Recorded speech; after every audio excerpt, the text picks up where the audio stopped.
Marie noire. Marie était noire.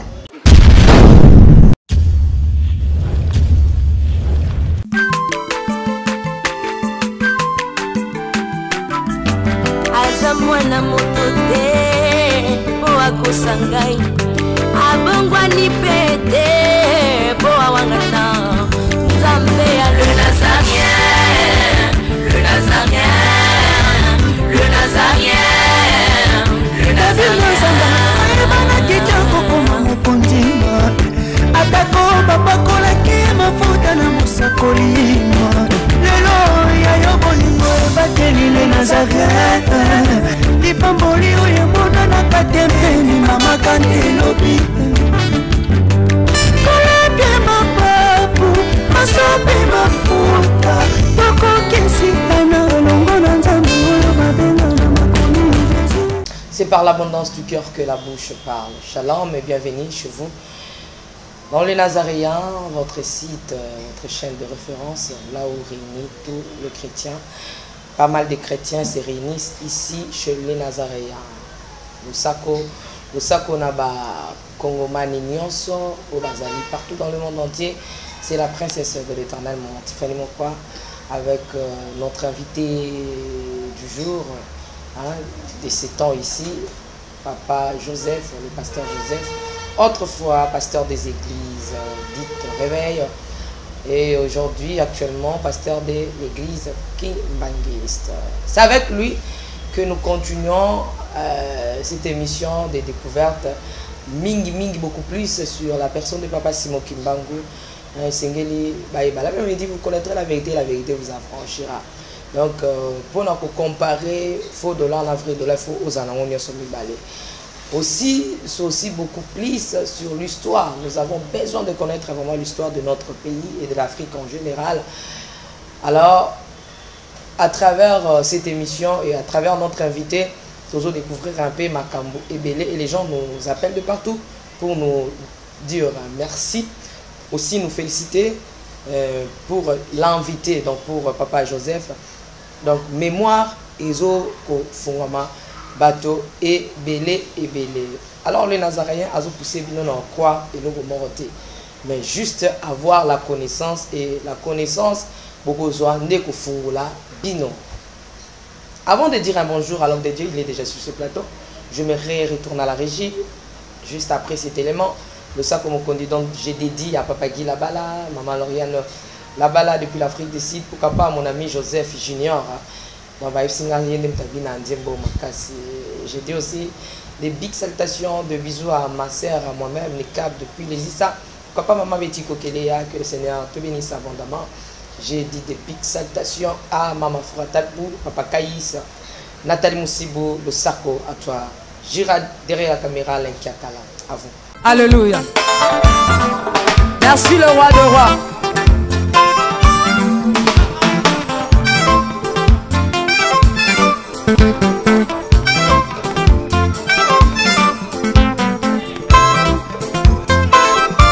Alléluia.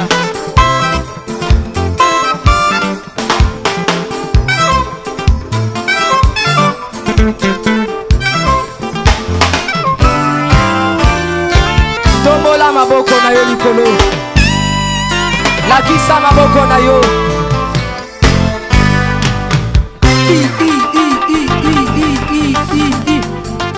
Sakat. Sakat. On y va. Ah. Salaboye, Salaboye. Assis sur son trône. Salaboye. On y va. Assis sur son trône. Encore.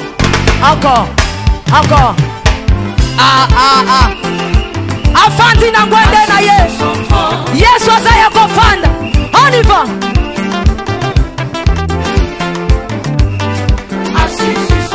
Afandi, Afandi, Afandi, Afandi.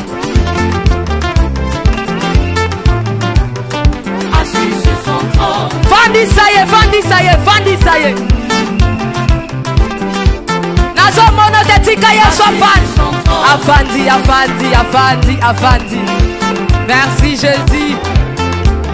Merci Jésus. Assis sur son trône. Afandi. afandi. Salaboye. Salaboye. Salaboye. Gatela Yesu le sako. On y va. Gatela. Gatela. Gatela. Gatela. Gatela. Gatela. Kaka. Kaka. Yambalo ya taba ministre bakokata. Nazolo bakatela yelo sako. Katela yelo sako. Katela. Katela. Katela. Nazo monote. Nazo monote. Nazo monote. Nazo monote. Salango boye. Dosé. Tolobi à Touro. Yoka. Merci. Tolobi boye. Yambaloyo. Adaba ministre bakokata. Adaba généraux bakosala nini? Adaba ministre bakosala nini? Adaba président. On y va. Katela yetoke. On y va.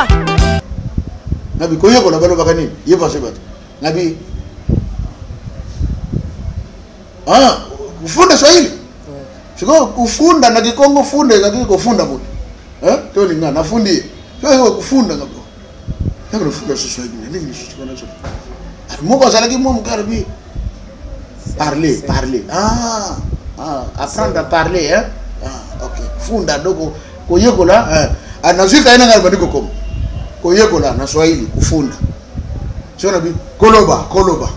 Oh, sema. Kusema. Napenda komi kusema. Sio nabi nalobi ngai nalobi. Mimi nasema. Ndio mimi nasema kwamba sio bandela kizi nalobi. Na bandiko komo. 3 mois kama. Jambo habari. Mzuri. Unatoka kazi sasa unarudia kwa nyumba. Muganga. Unaanza kusema Swahili. Ukataka Swahili boy. Na mimi bila bosi kusanga hizo sala bien na monike na komoko. Mukolo moko mamba baloke linga. Balobi na sans filtre. Senga na kosa ki bango. Na hivi na Swahili mina kosi bango pona na itilie bango bien. Alors munduke bibi. Faut pas mettre kaka basasi parce que ngai ndingi na komo lo Swahili kaka na pede tambi.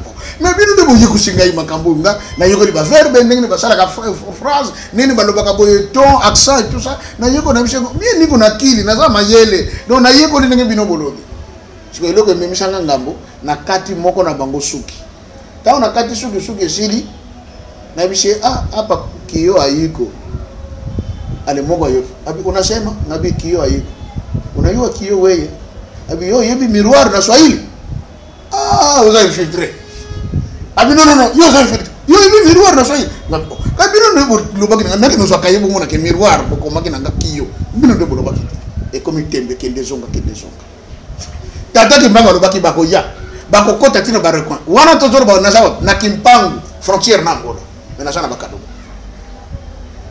na yego ni Swahili kuno tena iko kama kamarada ba militaire lo habari mzuri banasema nini kuna kitu ni mwetu. Niko nafuta franga sasa, ili masiku franga iko tu sa. Tabu njoo tukunasikia hapa, tabu wewe ndio tusaidie. Yo munganga, unasema Swahili jinsi mtu kwa balizana kule. Wewe mtu akili kabisa wewe. Swahili kota kate. Toje kota. Ile bande kumi waza sona bi oko sabiso. Yo za mkongo te, yo zande kona biso oko sabiso bo. C'est ba polo ba. Churu bana yuko na yuko kabia. Keba oko sangate. Alapo muchilo wa uje mwande to muchitongo te kongo so effectivement ba combien de langues na to yego la kati na ndego me yebi ba polo ba combien de langues Kikongo zoloba Kikongo lingala français portugais anglais swahili 6 langues oui je sais sans compter ba langue sur ba oui un peu le kitango le kiyombe le kimanyanga et tout ça c'est des langues de Congo donc je connais. Voilà. Donc voilà, papa qui m'a dit. Qui m'a dit que babano lokani. Au moins on va se tambola butu. Bozo lokani. Et banati. Ça a été dit. Ces puissances étrangères vont envahir notre pays, cherchant quelque chose qu'ils ne trouveront jamais. Baluka pe bamonate, mose paye. Eh ben, les Rwandais sont arrivés ici chez nos pays, après avoir goûté au miel, eh ben, ils ne veulent plus retourner dans leur pays. J'ai dit, mais écoutez, c'est pas comme ça qu'on s'est entendu. Et j'ai pris la ferme résolution. Je dis, je fous d'idée.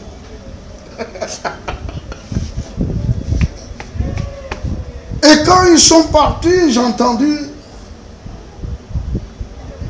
Je demande, mais où est le ministre des Affaires étrangères? Non, mais Excellence, il n'est pas là, il est parti. Lui aussi, il était rendu. Oui, mais nous étions infiltrés jusqu'au sommet de l'État. Vous voyez? Moussa Sali, comme mettre fin, na likambo wana. Botika ko lukeloko bozolo ko bomona ngotale. Bozonge pa na bino. C'est le 10 septembre 1921, mais AFDL est en 1997. Soit 97 moins 21. Au moins écart. Ceux qui ne croient pas en Tata Kimbangu, je ne sais pas qu'est-ce qu'il faut que je dise. Il a dit des choses aux autres. Est-ce que ainsi parle le Seigneur? Non. Ainsi parle l'Éternel? Non. A dit viendra dans l'avenir. Ma puissance étrangère, je pense que dans l'histoire de l'Afrique, nous sommes le premier pays où il y a 3 armées nationales.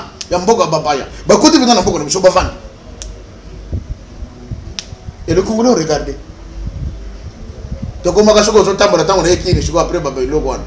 Il faut yeba Nzembo Bissak. L'invitation aux autres se rappelait. Il faut yeba hymne national des Congolais. Il faut yeba Toku Fapo da Congo na franc congolais. Ce que batambio, on a isha. On a hapa commune à Kinshasa. Allez, ule muimbo wa franc congolais unayo. Allez, wende. Twende. Obandi. Franc congolais yo zali elebo. Ah, unaisha kapa. Allez, wende. Kende. Wana bebe yo fana kana Kinshasa. Ce que Congo yeba franc congolais teto Toku Fapo na musée. C'est que oza étranger mon pays. Bakangi. Tata Kimbangu l'a tout dit. Abakissi. En 1921, la première guerre mondiale est si Leki. Yakobanda 14 et Soukina 1918. Mais il papa de Simon Kimbangu le biboy. Vous apprendrez la nouvelle d'une guerre en Europe. Les Blancs s'entretueront. La guerre sera très violente. Deuxième guerre mondiale. Et déjà ndeko mo alobaki na oh pasteur yo pasteur belaka Simon Kimbangu on peut toujours monter alobaki na pour na Congo pour na Afrique na mokila lobane rien yango ala lobeli Afrique te alobeli Congo te alobeli ni Europe monde ayi boko yo ka susu guerre monga makasi ezoko éclater na poto mindele bako bomo na bango na deuxième guerre mondiale bana bako febe bango na bango tozali kokende yoka. Une grande guerre de libération interviendra dans notre pays. Une grande guerre de libération interviendra dans notre pays. Sachez-le, ce n'est pas nous, les Noirs, qui combattrons ce pays entre les mains de Blancs. C'est la puissance de Dieu qui libérera ce pays. Car il est écrit, il ne restera pas pierre sur pierre qui ne soit renversé. Bible zalaka bisoté. Bible c'est ba mindele wana ba décora ya ba église de Noirs. Tata Kimbangu tango zo pesa li sakoli. A vu référence ya Bible. Matthieu chapitre 24. Il ne restera pas pierre sur pierre qui ne soit renversé. Guerre à libération à l'obéla qui awa, c'est la guerre qui s'est éclatée le 4 janvier 1959. Première phase ya guerre wana. Pour deuxième phase dans Gwezani. Nam to vivre en côté. La première phase à l'obéi, guerre à libération koya. Bisote bato kobunda menzambe yemoko. Ako se sikara biso. Ako bundela biso pona ko libérer biso na maboko ba mindele. Po eko mama, eko tika la libanga moko te likolo libanga. Ça veut dire quoi? Quand une pierre est au-dessus de l'autre, ça likolo et ça léger. Ça nasse, azo subir pression, azo subir poids. C'est ça la colonisation. C'est ça l'esclavage. C'est ça la domination. Tata Kimbangu on a dit domination on est aussi là. Égalité de Mutekoya. Nous serons toutes des pierres alignées et non une pierre au-dessus de l'autre. Mais dis-le, nanto komi penzate. Vers une autre phase de cette guerre spirituelle qu'on appelle l'indépendance spirituelle. Comment il a parlé de ça? Quels sont les signes?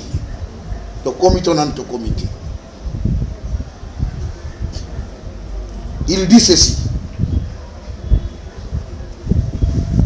Les anciens demandent à Simon Kimbangu, l'envoyé de Christ. Bambouta,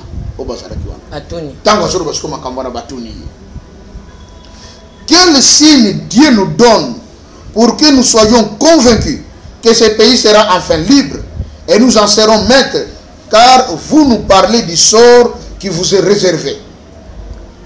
Vous serez condamnés à mort, relégués loin du pays et jetés en prison ou vous mourrez. Même quand il ne le savait pas. Simon Kimbangu leur répondit, priez et notez ceci. Notez ceci. Vous verrez des routes carrossables relieront les villages. On a dit, Bataona Banzela is amingite. Oui, le mari n'a pas tel que tu n'as pas tel Nzela. Ils allaient à pendate. Aïe, beaucoup mon Banzela. Si vous avez un kaka banzele bandiko tongama yako kansambo katel nambo katel mboka tel nambo katel mboka tel nambo katel boyo baketo komi pembeni libération ingesale. Les routes macadamisées seront construites et des maisons hautes à plusieurs étages. Au moins, le processus ça. Au début que à peine quand tam to comme dans les années 90, ba flat hotel c'est la qui na Kinshasa. Oye belebe. To yaka na ba flamingo. Hein? Moi ba maison mo ko ben ke kuna ba ndumba ba ke kuna. Metala ba flat ndenge to. Isopa ni Kinshasa. Na ba kasa vous te ba kiteke ba gratte le koto ngom, ça so ba étage to ngom. Partout, partout. Partout. Tata kimbango no bakanga. So ko moni ba ndako étage ba ndiko to ngom na Kinshasa na ba mboka na boka Congo. So ko moni ba nzele ba ndiko cha ba goudron. So vous oh guerre à libération et comme pembe. Vous voulez être guerre et à libération. Il y a libération. Libération de ma guerre et à libération. La guerre de la libération. Congo contre qui? Contre les esprits maléfiques qui les dirigent. Guerre aux deux phases, vous avez la résurrection. Première phase, c'est le 4 janvier. Dans la deuxième phase, et vous avez terrible. Simba le kamone biso mama. Papa ya mingi bakoki bamboko. Et puis batu mingi bakotika bosu. Bitu ke kotika na babala bala. Ologota mutu ka kologota logoti na yokena. Banda ko bele kotika la vide. Biboso to zokende. Batonga kaka, c'est bien, batonga. Si to bazo tonga na makila bat, très bien. Tonga na makila bat, tonga, avance. Bomaki batu tina est tonga na yo, avance. Ozolia batu na magie opozo tonga, tonga, avance. Otonga la bana na nzambe.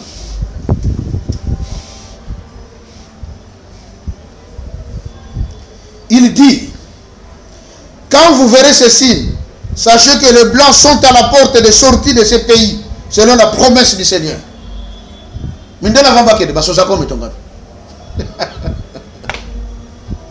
Comprenez? Donc comme na banzela on zele uti na ruozo bimi boye e na Kinshasa ekate ke na bandu de koti na kasai kete na katanga. Bien avant cela banzela on zela kate talaka katanga tu zalaka empire Lunda, empire Cuba, empire Congo, empire tout ça. Est-ce que banzela zalaka kangisa ka Congo? Zalaka te. Mais tata kimbango dit soki bomoni banzela bande ko sala mako kangisa ba province partout. C'est que tu commis à la porte. On dit la lingaki. Et ça dépend. Sachez que les Blancs sont à la porte de sortie de ces pays selon la promesse du Seigneur. Les intellectuels et les hommes riches se moqueront de l'église du Christ ainsi que de sa bonne nouvelle du salut. Bien entendu, Kintoadi. Abi batamayele na batambongo bako seka musala ona sali lingomba ya kolo Yesu. O kimbango tikaka lingomba te yebo kwa bengengo l'église de qui? De Christ. On a les kimbangistes sont des idolâtres, ce ne sont pas des chrétiens. Les premiers qui nous enseignaient que nous sommes une église de Christ, c'était Simon Kimbangu en 1921. Groupe de prière de Gobima en 1970-80. Mais en 21, Tata Kimbangu dit cette église, c'est l'église de Christ. Mais les intellectuels, ils se moquer d'ango. Les hommes riches, ils se moquer d'ango. Mais c'est la vérité. Regardez nos intellectuels. C'est maintenant que nous avons comprendre que quand fou là, ce que nous avons bien avié, bikiti sakaka aux abords, au côté ureni. C'est comme si tata c'est moi qui manque dans le corps nganga. Na ke mona yepo a fou là na sala na kombo ba juro. Ce que ba foule ka sali komba bosa ni kam. Ata bozo ganga to zara pesa sima to to ngaka baza kunate. Ce que monika ka que non. Bientôt remaniement il y a c'est la ressource ala ye ayi ko mettre ba discours le côté. Ba gimbangiste si ba fongo mimisu. Je vous dis la vérité. Bagimbangi si ba fongo mimisu. Balingi soko manipuler bangote. Yango to mona ba muso mona yena santa ke alobi bagimbangi so meta maboko te. Ona kale zakata mutako ba. Siko yo rien ozolo baba ko beta maboko te. Po boso banini. Bozo kana ba discours à l'écoute bozo ko sabiso. Soki papa pesi bino buke gorene. Siko to zo la pengo ngana biso. Donc à ceux qui pensent que donc on ko flatter bango lisusu batika na bango peine perdue. Tata simo ki manganga na lobaki na biso bana na ngai na pesa ki biso wana ya mwana zalaka aveugle na paralytique tata moko aleka na ndako na bango papa na mama soki bake bilanga batikele biluko kolia na mai tout ça biso to keye na poko kaka papa mama merci ale tata na soka ye mwana wa papa bake bilanga na mama fungona biso mwana soka amona ka biso fungona na muni papa uti wa ngana uti na ngapoto mwana na sana njana na ko lelo biloko sana ngombe est-ce na kokote ko tamura mwana telema ba mwana telema kendo so biloko mwana keso biloko apesi tata na tata le abeli pe mai ici soka ngeke mwana kanga miso mwana ka kanga miso vanda avandi soka kanga miso azongi afek soka vandi atikali koka ba para ba yiba tele lelo le bien basani biloko sili basani bien rangé oh papa tata mo le kaki awa alobaki na ngana fungola miso mbamona munika miso nge fungola ona tele mamba moko na tele mi alobina kilo biloko na suivi biloko na che to lewa na pe amelima yake na après alobina kana kangamiso na kangiti mono pe yoza ba vatir na ngako yako do deuxième tour et salimi ayi susu ba para papa lobi ya mbalo soka yeli susu sala no soko imsa mais na soka lobi kangamiso ko kangati soka lobi fanda o fanda te oyoki tata na kale ayi mwana wa papa shiba ke bilanga bakay to sa ne to sa da ligam fongona miso mona fongoli miso telem ateli keno za biloko azibale sili bro atondi bon ngana ko moken kanga kasimiso no kangate kanga miso no kangate fongwa mi déjà kanga miso no kangate fanda ka sobi te no fanda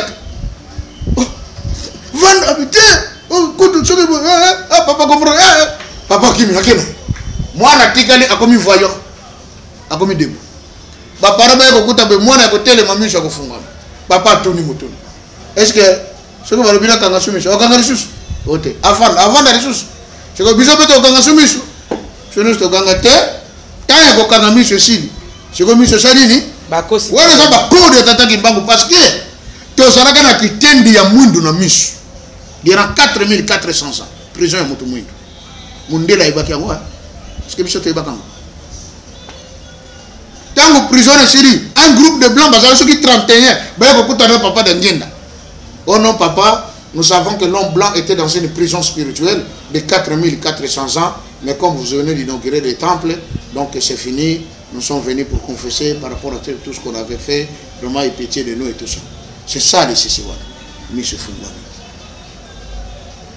et tata qui m'a on ba ki na fa passer to fongoli musée bato balobi que non les kamoko salime jana ngote les Camerounais, tous allés au Kenya, 6 centenaires dans l'utilité. Tous allés attendre le 6 avril 2022. Maman, tu as vu comme elle était dans Mali, Babengani, français. Tu as vu comme elle était dans Burkina Faso pour des tests salémés, Babo, il va être français. Moutoumundou, et l'ambassade Longwe, na Elongi. À comment on a clair, on va comprendre que Mindele va causer Kabiso. Moutoumundou va comprendre que non, même la religion de Bayela Bongote, on doit revoir certaines choses. Et voilà, nous prêchons aujourd'hui. Nous disons des vérités, des choses qui ne se disaient pas hier. Parce que la mamouindouana est longue. Donc on dit qu'on comprend. Donc comme ce qu'on a non, ça, on nous avait trompé. Ici, on nous avait menti. Ça, ce n'était pas correct. Mouindou. Oh, vous savez que yes, c'est moi qui m'en gagne. Ni n'importe ça. Yangoyo. Alors, le comité le 6 avril 2022. esika tokosusa centenaire tokotala oyo koleka na Afrique tokotala oyo koleka na mokili tomisiliseli te mama nani tokomi le 6 avril te plan nyonso ya nouvel ordre mondial ekoyi nalobaki na émission boyebi pendant que bana ya Satan bazokosaprete batia bokonzi ya tata na bango na sika au fois bima aya ko faire régner la marque de la bête nzambe pe azo préparer ya ye bokonzi atia yango na place au même moment na église ki mbanzi toyembaka nzembo esengo na pasi nyonso koya nzela moko bisengo bisili koyaya kozanga te pasi pe esili koyaya kozuwa te moto na moto asosola nini akozuwa pasi to bisengo pasi na bisengo nzela moko epona siko tata kimbango aofungola miso les Africains certains présidents maintenant baye barabi biso tozara biso pour tel tel toza pour tel biso tozara biso pour boyete toza contre tel balobi africain. Hier c'était difficile un Africain peut pas oser quand il est fait une semaine que s'il était basé les coups d'état c'est comme mayele ya mundele suki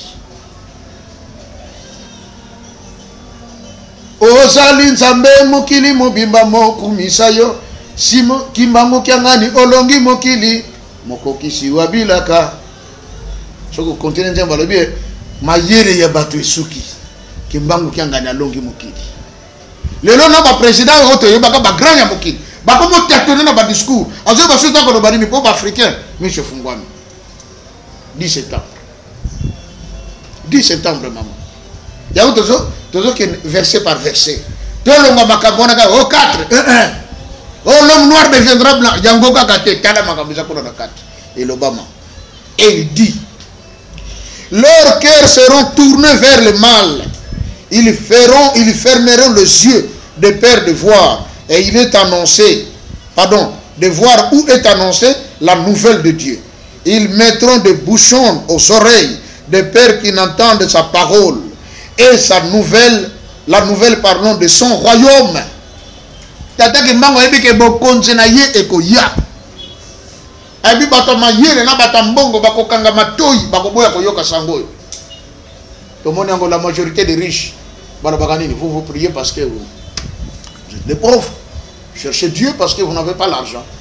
Est-ce que mbongo ni nzambe? Oui, ils ont appelé nzambe parce que comme on est maman, ils vont traduit par anglais par money. Do have some money you? Yes, I have money, a lot of. Oh yeah, that's good. Udina franga wewe? Wewe udina franga to. Hata ngana sana mbongo udina franga. Tata di mbongo di bato bakokumisha na bango mbongo me bakoboya koyoka sango. Oya bokonzi na ye. Yani lubana ye esike zote yama. Bata mbongo bata mayele bata bwana bakoboya. Mais les la bango yoka. Les gens aimeront beaucoup de choses inutiles. Spécialité à Congolais, vrai ou faux? C'est ça. Les choses inutiles à Congolais, tout ça. Hein? Au monde Mikolo, qu'on se le dise. Au monde que n'a pas média, n'a pas YouTube, nous sommes là sexta. Est-ce que baté a ressources? Baté magamba solo. Sexta peut-être. Oh frère, c'est tout ce qui se dit maintenant. Et puis, on a ceux qui les même les médias n'ont pas de journaux. Au moins, on a dirait qu'il était le cas. Ok. Il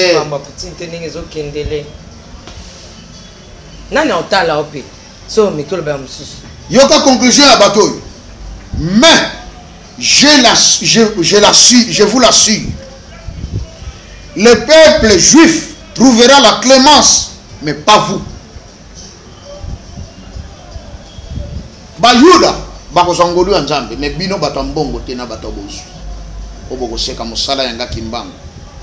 Oboko tchola musala yanga kimbango. Néanmoins, comme on dit, dans toute loi, il y a toujours une exception. Il y a eu des papas riches de ce pays qui ont soutenu Papa Dangenda. En l'occurrence, Tata Nabiso, qui sombe qui a comme ici. Batata na biso oyo bakongo bazaka na mbongo na kala papa Kisombe, il y avait papa Kitemoko et les autres, ils soutenaient Papa Dangenda bako ya bina muta mutu na lingomba kuna programme ezali ndenge nini Ah non, tu ça la boye. Babimisi mbongo bapesi. Mais certains se moquent. Nana fongole do comme bande ko na biso na Kasai. Diamant ça le succès. Bato bakomaki na mbongo. Mais une chose qu'ils avaient oublié. Au lieu mbongo esalela nzambe. Pe etombola nkita ya mboka lokumu ya mboka. On avait dévié la vision de cet argent vers la polygamie. Chose qui ne plaisait pas à Dieu. On dévie cette richesse vers les choses inutiles. Radio Monene, Bafla Benene, batterie dans l'IPK, on joue la musique le long de la journée. Djena. Zambatali Abi, on n'a pas compris. C'est ça la vérité. Akangi. Est-ce que j'aurais le sous? Est-ce que j'aurais le sous? Akangi. C'est juste une interprétation de comment comprendre. Dans le bagatam, dans le bagaboy, quand il y a quoi attaquer, tu peux salir perdre. Au contraire, vendre yoga peut-être que les lobes comme moi et pour sungayo, on comprendre. Donc c'est même le temps de dire na bande que ah, to sala que mabe. Nous n'avons pas payé ça au Bomengo. Il y a facile, au Timonika 1 mètre, au Timonika les bangara 600 000, 400 000 $. Mais tu multiplies qui bassi. Alors que tu as dit que ça contre la polygamie. Ah, ma cambo beti biso angoy. Ce qui te kosonga na makolone pour na 5 bolibisi, aza capable de réhabiliter biso. Ya on se mona biloko musu na mboka na biso moment Tiffany. Tozo ko s'en prendre na l'état pamba. Oh l'état bon, ba kondaka ba ben incompétent, ba ko oye makambo so ki nzamba siliki. Okoya mo continuer sika na nzamba longole mayela ko sali likambo. Na roba que président Mobutu azaka na besoin à ça là réfugié ya procès tata Simon Kimbangu. Si ça qui n'a pas d'engagement. Papa d'engagement bon, il y a pas de quoi. Vous pouvez le faire. Mobutu maintenant va faire discours makambo to ba comme. Mais tant le cas na tribune ba dit ko tanga discours na solo. Abosa ni makambo wana. Na tsuka dama c'est conseil monsieur non mais fondateur. Vous avez oublié, vous n'avez pas parlé de Simon Kimbangu pour son procès tout ça. C'est vrai ça? Oui. Ce n'est pas possible. Ça c'est Omo qui a fait ça. Ah, il n'y a pas pourquoi nous mettons. Mais pourquoi tu m'as fait ça? C'est parce que le temps n'est pas encore arrivé. Comment nous avons dit que ce n'était pas lui qui devait faire ça. À l'ongoli du Kaniswara, à Bosa n'est pas joué en Tangangote. Mais il avait l'envie de le faire. Les temples de Nkamba que vous voyez, charpentes, nions sont métalliques. Basana dans chali métal. C'est le frère de Mobutu lui-même. Bon, c'est lui. Et là, papa qui manque le lobby. Bateau bazo tiola musala na yi. Ba juif kutu ba kozala na moi mesure de grâce. Pourquoi lobby bongo? Ah ba juif azu za bano kana. Ah lobby ba juif bona ba mindele mais pourquoi lobby bango bongo? Que ba koki ko so moi mesure de grâce. Na fungola. Ko ta zaki manga bi ke bato wana bazo kosa. Bazana bango ba yuda. Oui mais yango lobby que les juifs trouveront la clémence mais pas vous. Ce qui va dire dans les cambotés, nous avons cité Bangote. À citer Bango pour bazar les cambonaïs, mais qu'on y a les bossos qui nous avons colinga, de Kolobela, l'origine des peuples bantous. Quand on dit que oh les balouba bazar bayuda, et ça nous coûte déjà par rapport à l'autre. Maman Tiffany, les vrais juifs n'ont jamais été blancs. Je dis n'ont jamais été blancs. Bango tout bazalaka bayina. David était dans la Bible, fille noire, aux cheveux blancs. Salomon était noir. Abraham était noir. Jésus-Christ, notre Seigneur, c'était noir, notre frère. La cause de sur la blanche, on nous présente un Jésus blanc. Marie noire. Marie était noire. Quand vous êtes en Égypte, tu ne peux pas te rendre compte que vous êtes papaye. Parce qu'ils étaient chez eux. Et quand ils sont venus, ils ont miracle dans mon bébé, dans mon livre. En tout cas, il faut fournir tout ça. Christ est en Égypte. Mon maman Marie a sokoli nkolo Yesu bébé. Mai wana sokola kiye. Tata mongo zakana lepra sengi ka mai wana tanga sokola ngaka bo lepra ni sidi. L'Égypte. Cave oyo nkolo Yesu ba ona ko fanda na maman Marie na papa Joseph. So ke kuna na Égypte. Ba ko memo ba kino la. Ah, baba no fanda. Or bango ba yaka ko kuta Égypte ba mindele ti ba noir. Moïse tozanga na Bible kasi azaka mutu mwindo azaka mundele te.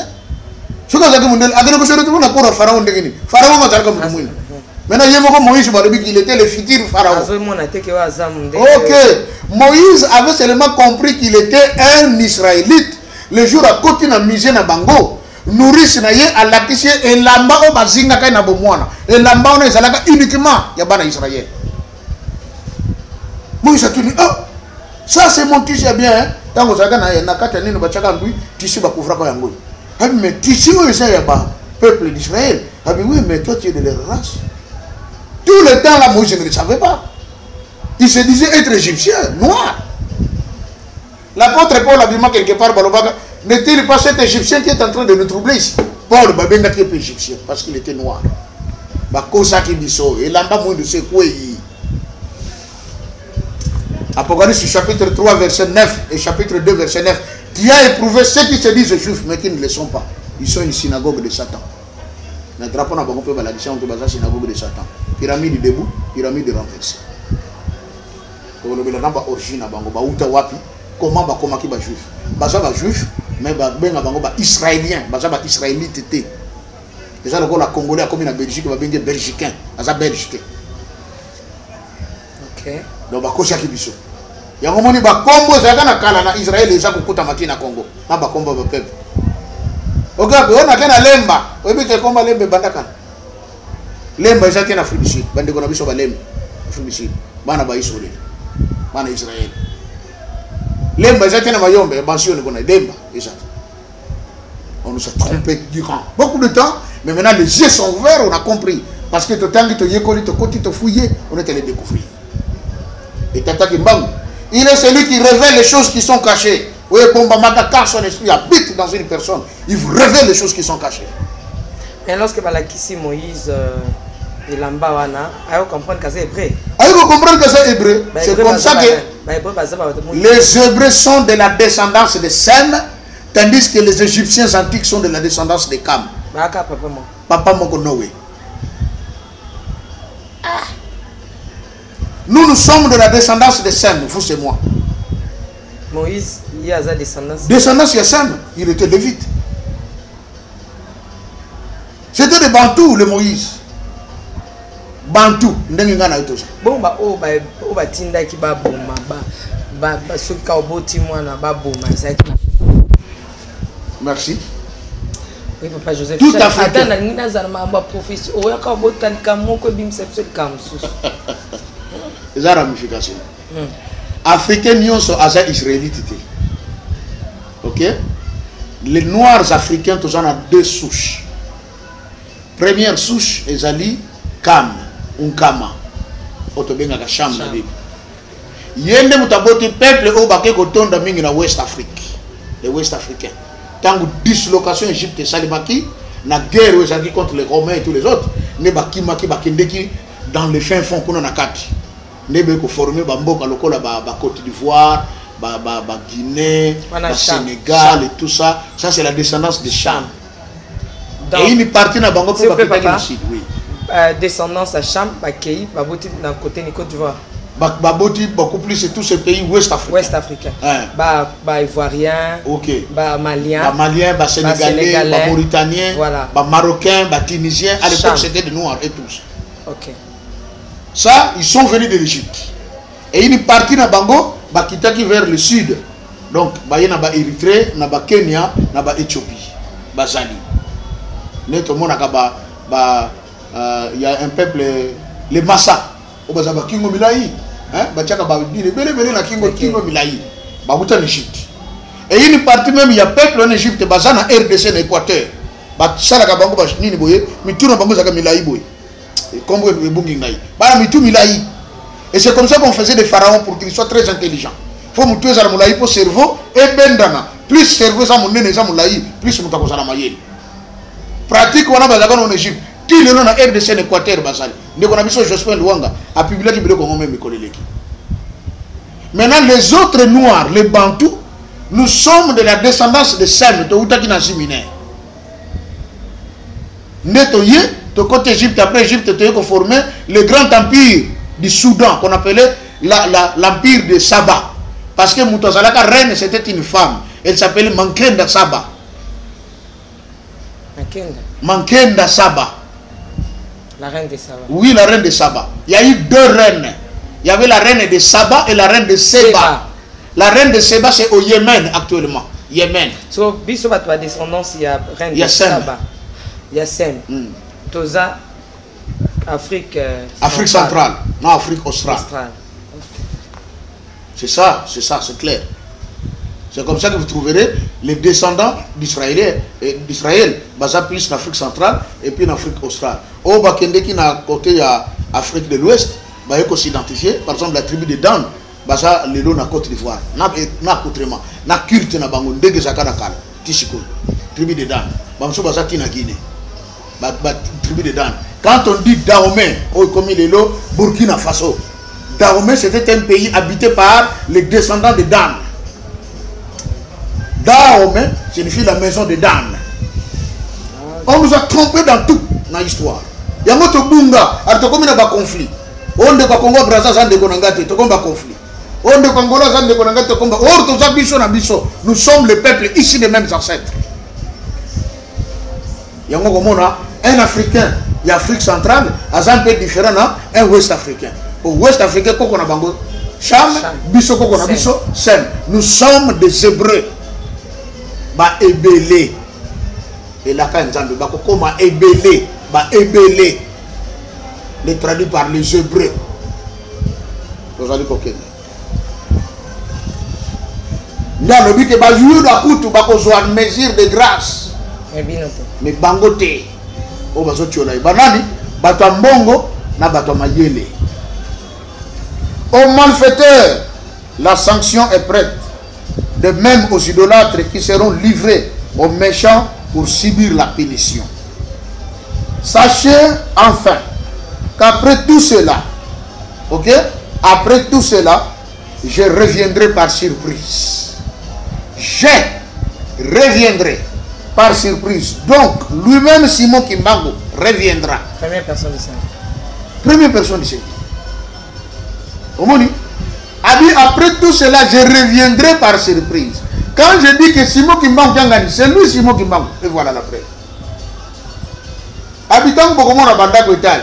Banzela bakomi ko chaba goudron babandi ko sanisa mboka tele banzela salemi bomoni kuna babandi badanse mabe makambe bele bazongili polygamy basali be sini nyonso na soki bomoni yango boye baketo komi na point oyo libération de salema mindele bakobenga na bango bakokende mboka kotika na maboko na biso moko metango mboka kotika na maboko na biso moko ngai na kozonga par surprise na ozonga par surprise ce ko soko ozonga banda pango zotonga mazonga par surprise est-ce que papa kianga na OK limbisati Abina Kosonga par surprise.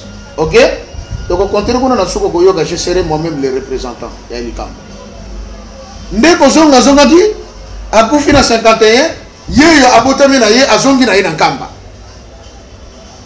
Il vient assister lui-même en tant que bébé à Komona Ndenge Bazo Bengana Mindele.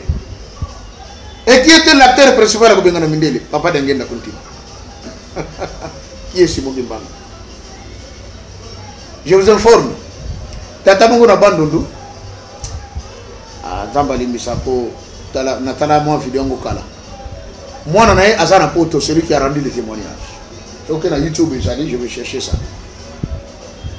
papa na bango zalaka kimbangiste bato la kabo bato mungo munene c'était le 1er janvier bato euti kota kasai et comme na bando tango teremi mutu mungo teremi na tarmaka bato abengi tata wana tata moko zakona suki bana koteka biloko zaka mpe film abengi na kombo na ye yaka aye oyebi tata intel oh oui na yebiye aza parmi bareliki ya Kimbangu bakangaka bango pona koza Kimbangu kende koyebisa ye aya nga Kimbangu na ye na sawa oh likona tuni oh yoni papa Simon Kimbangu ngai nde Simon Kimbangu na ye benda ye loba na asala noki aya tokutana to solo na makamna sala makamna ko ibisa ndeko wana wazaka na mo infirmité akima mbanga kena ko benga tata wa Kimbangisi na bilanga yaka tata Simon Kimbangu aye azobenga yo abi oh makamuni solo bana ngai pardon tata Simon Kimbangu si akufa bakunde na Katanga papa na ngenda kuto akendeki kuna pona makambo matanga na ye na ndenge basali tombe Vous sur le banc de Tata Simon Kimbangu. Ah, on a 59 fois vraiment Tata Kimbangu. Abi oh, aye kuna bato moko munene za kuna ye moko asawana alobi yaka. Le via ya. Tango akomi. Atala boyi. Oh, ergatani akomi al African. Baba Kimbangu akiti na bato. Ayati nanda kwa tata wana. Balamba balia mutakomi serveur nakata ndako tata Kimbangu. Ye mutakomo kabola bilo bakolia o mwasi ya papa na lamba.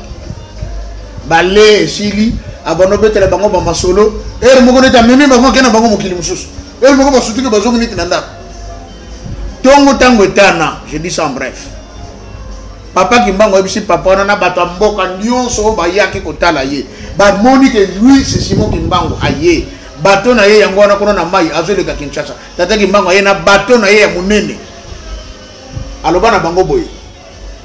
Soki mutukate na bino azana radio ya mukete ya koyokela information bosana noki botikala kosomba ba radio parce que dans 3 jours na kei pona koningisa Kinshasa na keko bengana mindele nazo pesa bino kimpwanza alo bosala na radio bo na kola information boyo ba makamunyoso ndenge kolekela na bandu ndwa tata Kimbangu aye kokota na bateau na ye bateau de marrer Kinshasa. Et qu'est-ce qui se passe maman Tiffany? Président Kasavubu akakutana na papa de Ngenda le 3 janvier. Abinaye, son éminence, on demande l'indépendance aux Blancs, mais il commence à tergiverser. Moi je pense ici y a moyen qu'on traite l'accord avec soit les Russes pour qu'ils nous fournissent des armes et qu'on chasse les Belges. Papa de Ngenda n'a pas réponse et pas papa Kasavubu.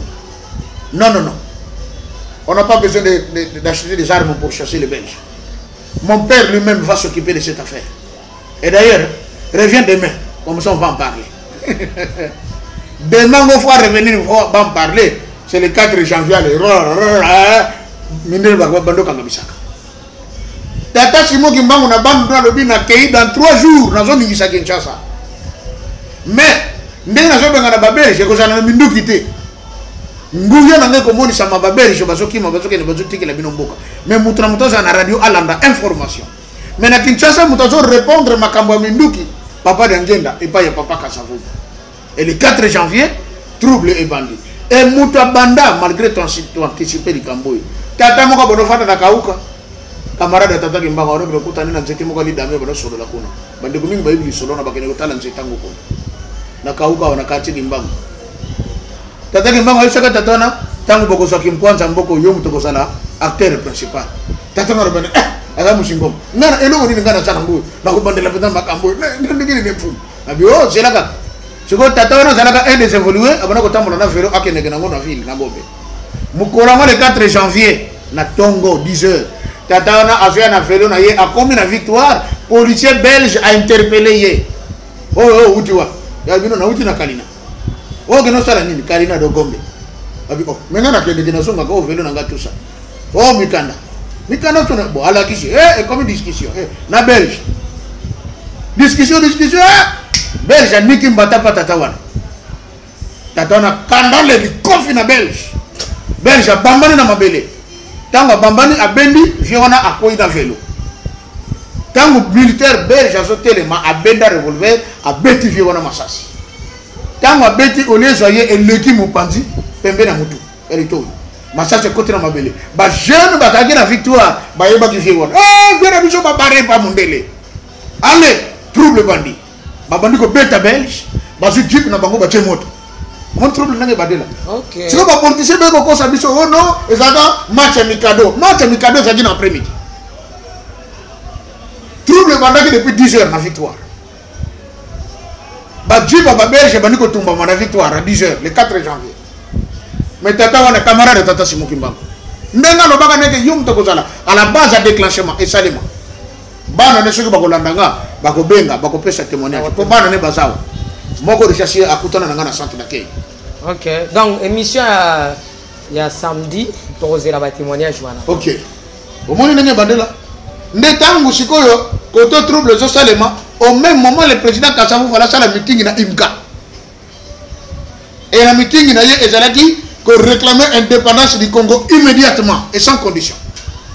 Les Belges vont empêcher le meeting. Tant que vont empêcher et bakisi kanda na bato bano sala manifestation kono. Allez trouble dégénéré. Bato ba uti pe match côté simité allez basangani. Des pillages bandaki. Ba polaki. Pillage bandi. Koto ba poli. Kuna ba boyi ba pesa. OK. Indépendance. Na immédiat. Allez. Koto pe vélo mundele. Voilà. Allez petit comme. Allez. Et bédisi makambo nyoso des pillages place bandelaki. Ale mindele ba komo mona basoda mikuse ya tata kimbangu neko kima bazo kima. Ale aéroport etondi na poko.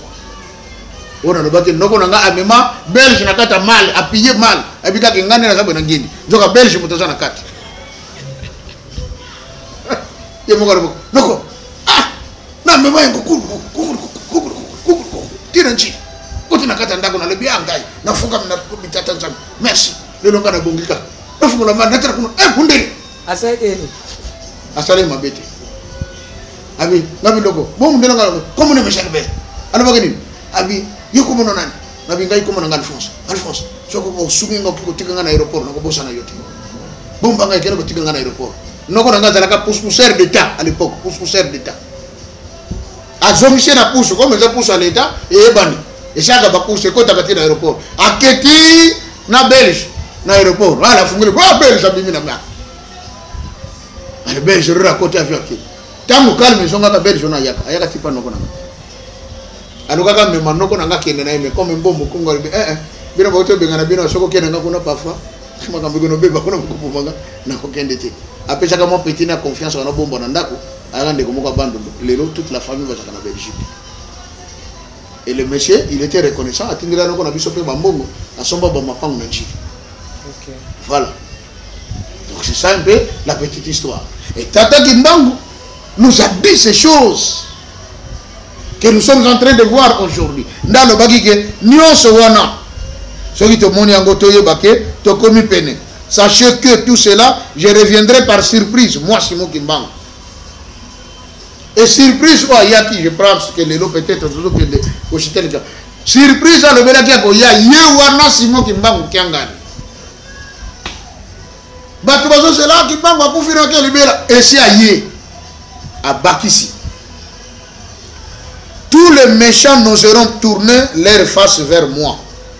Les chants glorieux qui m'accompagneront paralyseront leurs incrédules, les incrédules et les pécheurs. Ils ne pourront ni s'évader, ni regarder ce qui se passera. Tellement que la splendeur sera forte, dépassant largement l'éclair du soleil. Ah ouais, ça prophétie à Mikolozoya, non les boki samedi. Il y a un monde à papa Simon Kimbangu se promène. Oh aye Kinshasa. Azoke ne bongolo. Faki zobeta musique. Ba Coran si monsieur ko yemba. Mama bandoki bakimaka. Les magiciens bakimaka. Po ba yoba que ce qu'on faire wana et baby. Alo bango kala. Que tango na soki na yete na so tambo. Ba nzembo na so yemba. Bato mabeba kokokate makobanda kokima. Aujourd'hui, c'est ce qui s'est fait. Je vous informe. Tu vois qu'il y a un témoignage. Et pas il y a papa Boniface Bola. À l'époque, il était secrétaire général au ministère du Travail, paix à son âme. A tikaki témoignage. Abingana zalaki na kati ya makambo ya magie na ndenga makasi. Place to banda ko sala la ba réunion na biso zaki na cimetière Kasavu boza ka sima ya centre d'accueil Kimbangisa. Mais la fois passée to kutamaki kuna pona ko sala ya biso musala. C'est monsieur de Nkamba nous est à Paris. Abino boko neka katanga balançango boye belé bakoya ba mususu bakufa. Ce qui avait fait qu'il fallait te déplacer temple na biso ne sikawana. To memengo musika kuna esika bakeko sala tombe. Ozala kanina likolo, ozala kanina mabele. OK. Malobanaye, tous les Kimbangistes ont un témoignage. Monsieur Boniface Bola. Abissi, il y a quelqu'un qui est plus dangereux dans ce monde, c'est ce monsieur-là. Bosaka Kanayeti. Dieu en personne vit au Congo. On a un témoignage. D'ailleurs, Mikorozana Liboso, Akosala Likambomoko, Kozala un jeudi. Jour où on a Kozala tête, donc tout le monde sera tétanisé. Moutako Bimate. Abi malheur na bino bande konanga bozana makambo ndenge mokonanga et azoko exhorter une dame qui travaille à la marche avec vous. Abi c'est ma chère, je t'en supplie bima na makambo wana Simon Kimbangu va frapper et que ça la grave. Le maître nous l'a dit. Maître sur le Satan. Son témoignage était répandu par nous en avons. Et Tata Kimbangu l'avait dit. Makambo c'est la bango. Tu vas tourner du regard et pas na yete. Bakoko ki mate et abakisi. Que jour wana wako sala likambo na ye. Puissance ko sala tellement makasi. Lumière ko bima ko le kamoyi. Ko sala ndengini. Merci beaucoup Papa Joseph pour le lot hôtel Mananoana. Merci. Papa tes professeurs ils ont vraiment laï ko le kamini merci to bandi likambango. Papa tes likambo tata Nzambe et lukakanzela. Boye. Donc si professeur yé ezo lukanzela pour comment esikana yo. Et comment très bien. Le lot hôtel Manano awa papa tes tozui penza ngonga et belé. Merci. To ko bakaka na prophétie. Na makambo ya prophétie ya Papa Simon Kimbangu. Mais pour la ni ba pesa ngo connotation ya prophétie mais a tozo ka eza ma déclaration. La déclaration. Bon, ba pesa ngo connotation en prophétie parce que dans toutes ces déclarations certaines choses se sont accomplies telles qu'elles étaient déclarées. Et nous les humains nous avons dit c'était des prophéties. Question mi balé. Natango wana Papa Simon Kimbangu akoloba ba déclaration na ye. Bato bazaki zinga na ye pamba teza na moto mususu ka mondo atwa obundawa. Ngala ko masango. Ah, ndeko Hervé. Bitumbe me kuna Papa Joseph Penja akati moto litoi. Ndeko Hervé ya pa romema. Akola teke balobaki nanga. Ye pa ko lukasala ki ngape na zalaki. Ah, obike to zalaki kuna ba mama Tiffany. Papa Joseph a kimbangisa kati mutu matoi mibali. Toi ko baka matoi donc comme il dit deux versions. Deux versions. Moko lobi litoi muso lobi matoi. Voilà, et ça matin ndenge kolo isazo baki. Bokende bokuta mwana mpunda bakangami okuna lobi bokuta mwana na mama na ina mwana na ye. OK. Et comme un peu ébé. Deux versions. Deux versions. Tango Papa Simon Kimbangu akoloba makambo nyonso. Ah loba ngona langue nini? Est-ce que zaki na moto akokoma? To pe batu mutu na mutu apesa ki vection na epamba te makambo to okela ngo na ndenge po moto na moto bato bazaki na mutu ko ko beta pe na ndenge na ye par rapport ya ça mo te bulu yeke utika epa na bino mo bakimbangisa entre temps yo zo pesa tor na bato o ba beta ka ba déclaration na ba profession na ba loba 4 président boloba bu même makambo e utaka ka epa na bino ya lokwa na ndako oyo ekotanga kanga mna kobimisa lisolo na ko ndako na biso etanga bino moko nde bobimisa ki di solo kuna ko bete papa pesa ki ba déclaration oya lo bia pesa ki déclaration bo o kota lo bia pesa ki déclaration bo o kuna mena to ko ndima nan bulu yeke utika epa na bino moko na lo baki ne bandeli Tata Simon Kimbangu bato balo bakazaka na dingomba te je viens rectifier que c'est faux parce que quand il a commencé cette église elle était bien structurée la preuve lui-même étant la tête de cette église, il avait tout un collège, s'il faut le dire, pastoral autour de lui, parce qu'il arrivait des moments où Papa Simon Kimbangu a vendu dans Ndako, a mato, a bonde là, maman Mikal, papa Pierre Ndangi, papa Milizo, tous ces gens-là, ne pas y avoir malade, pas bonde là pour na bango. Pego lundi sabat côté ya. Papa Simon Kimbangu avait deux secrétaires. Oh ben on a comme Makambo ya Zoloba. Donc aussitôt il parlait, ses secrétaires écrivaient. Et les vraies versions des faits sont celles qui sont conservées par l'église kimbangiste, écrites par les secrétaires de Papa Simon Kimbangu. Et par contre, certains de ceux qui étaient avec lui, qui ont commencé avec lui, qui par la suite, ils étaient partis.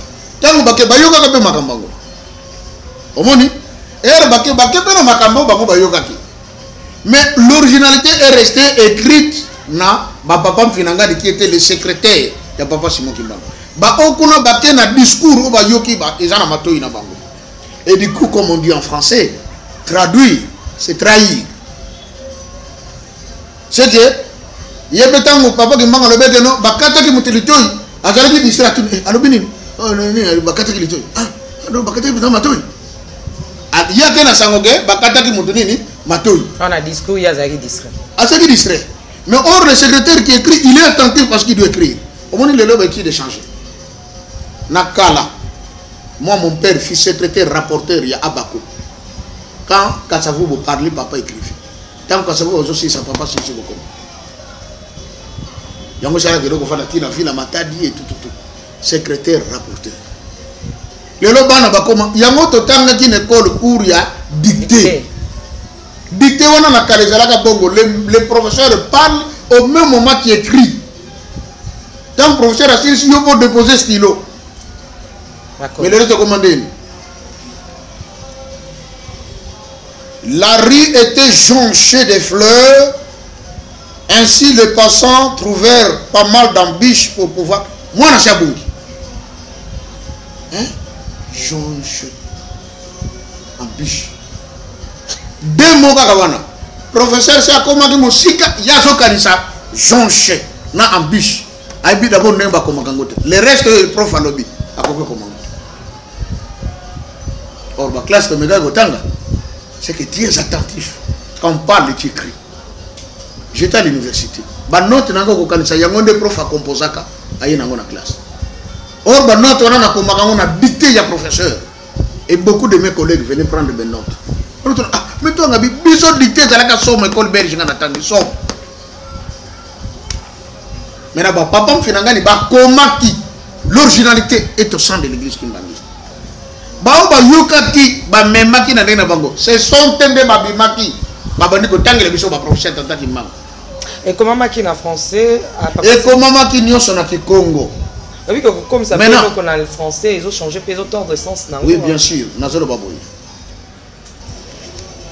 Tata kimbango, il arrivait des moments où ba belge ba iba solo na ye. Ba ko imposer alo ba kikongo te. Hein? Tous ceux qui sont dans le Congo, Yébissi déjà interprète. Au moment où il parle, là, toi tu traduis. Tant que tu as traduit, tu as commandé, tu as traduit. Ça s'est passé comme ça. Par exemple, professeur, il y a sergent Kimbanza, on les avait obligés. Qu'il y ait un traducteur sur place. Kimbango parle, Kimbanza était un Mukongo, Timothée. Pardon. Tant que tu as dit que traducteur, tu as traduire. Puis tu as dit que Basilisa, texte de Nyoso Tata Kimbanza Komaka Yaki Congo. Baravira. Papa belge. Mais Babosa n'a pas de Komoko. Nous avons la pauvreté. Et puis nous avons a fongola ka batona mémoire. A tia zolo baya zoko mazoko. Bino boyo boravir. Tanga ko zonga na ndako. A reproduire Nyoso Tata Kimbanza lobaki. A tinde ko bomba ko pa fali banda ndako. C'est comme ça qu'on est tombé sur certains messages de Tata Kimbangu avec toute leur authenticité. Ah, bah, professionnel de bandit. Au moins, depuis ton bandit, professeur le 10 septembre. Si on a dit que nous avons un bamsous, nous sommes aussi chacun. Mais si on a une généalogie, nous avons moko. Comment on a point à souquer là. Nous comprendrons seulement par ce message ici qui était Simon Kimbangu et les grand-père. Merci beaucoup, nous sommes arrivés à la fin pour aujourd'hui. Papa Joseph, mot de la fin. Bon, on a le Tolobika, tu sommes ici maintenant du Mingi na Bandeko. On va se disposer sur ce qu'on a pour l'Andabiso. Les Cambo Otobongisa qui est allé le 26 mars, samedi, à 16h, on a Italie, émission en live pour Bandeko Mingi, Bazobenga Papa. On a des questions, Fanatuna, bon, on est besoin d'Angela, moi, ils appellent tout solo là. Ah, maman Tiffany, il fallait que tu papa, pas ya papa pasteur. Donc samedi, on a une émission en direct. Et vous allez uniquement des combats na Oyo, na Makambo si tu y es collé te le bâti bien. Ma bien, biso ba congolais, to lingate to ya ko puiser loko pona kolisa. Ba biso déjà bazo ko bonga mabi akomona loko to ko lakisa yi. Eza nango boani ate pona ngai. Kotango ko yana question zo ko kadru nango te na ko répondre na ngati. Je sais que Bamsou Bagoya pour battre répondre ma bé pour les Camerounais et Beba. On n'est pas obligé, hein? Et je ne serai pas obligé. Et la Bible aussi me dit de ne pas donner l'accès à qui? Au diable. Donc je répondrai à celui qui va poser une question qui cadre avec ce qui se dit de façon normale, une question pertinente comme vous l'avez dit. C'est ce à quoi nous allons répondre. Merci. Numéro de téléphone, papa? 089 68 88 906 plus 243 89 68 88 906. Merci beaucoup. Une émission Anna, ils ont un principe ou de Roland. Vous voyez, on a débit à émission. Donc ceux qui te lobby, on a 2 minutes, 2 minutes. Ils ont été pas battus de qu'ils ont abattu belé. Ils sont aussi à 10 minutes. Au moins que au ben d'attente. Pour toute une question, on a mon compte mi balé au Kati. Tu qui peine j'ai la bande de confus. On a témoignage, on a pesa, pesa on résumé, on a mon poussé. Pas battre ça va décoller. Belé ceux qui me sont favorisés, me sont favorisés. N'est pas cette misamabe, maman Tiffany a poni boy. Ma question est à la cadré. Excusez, n'a sujet autre ou pesa na émission. Pe n'a sujet autre lobel. Ce que ça libanda ya sujet wana osetu na mikolo ko ya parce que koko tu na biso te que sur le kimbangisme maintenant to on ne bino kuna wa nini bomela ma kamba non biso ba libili biso ngote yo ndengene o bino kuna wa nini bolata ka kitambala nan boto tuni ngote yo tu na biso oyo biso de to sanini to lobeli pona lelo na ngina souhaiter joyeux anniversaire na mon papa Michel Mokwa abotama le 27 mars. Papa, je t'aime beaucoup, c'est 35 ans déjà. Que le Seigneur te garde encore et encore pour la gloire de son Seigneur. Aujourd'hui, Aza eu baptême, c'est ce que j'aime. Donc, Aza baptême. Donc, baptême, il y a mon sang. Donc, moi, c'est ma joie. Ayamba et son Seigneur, comme mon conducteur, mon bikis. Et Aza parmi mes partenaires, le ministère Nangai. Zamba bomba yoko leka, abomba yoko leka, abombo koleka. Tu sais que je t'aime beaucoup mon papa. Je t'aime beaucoup, beaucoup, beaucoup. Zakana oyo zambe. Atikela ngai ya motuya jusque là, ça m'a belé. Vraiment kozala na yo zala kesengo na ngai. Mukolonkolo roboto na ngai yo. Kozala passe, mais comme ce n'est pas encore le moment, vivre longtemps. Zamba bakissé la yo il y a belé parce que tu es pour moi papa et maman. Il y a beaucoup de gens qui me disent je parle beaucoup de mon père mais pas de ma mère parce que je connais que papa comme papa aussi comme maman. Orpheline à Jean-Pierre, ces messieurs étaient pour nous papa et étaient pour nous maman. Que le Seigneur te bénisse papa Michel Mokwa, je t'aime beaucoup. God bless. Ciao.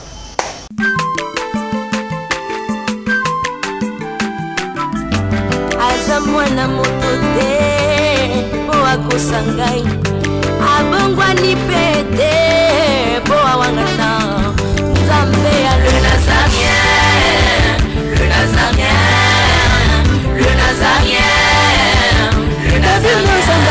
Ebana kitoko koma mokondima atako bapakolaki mafuta na mosakolima lelo ya yo bolingo ebateli le Nazareth lipamboli oyo emonanaka te mpeni mama kandi elobi koleke mapapu masope mafuta tokokisika na elongo na Nzambe oyo babenga na makomi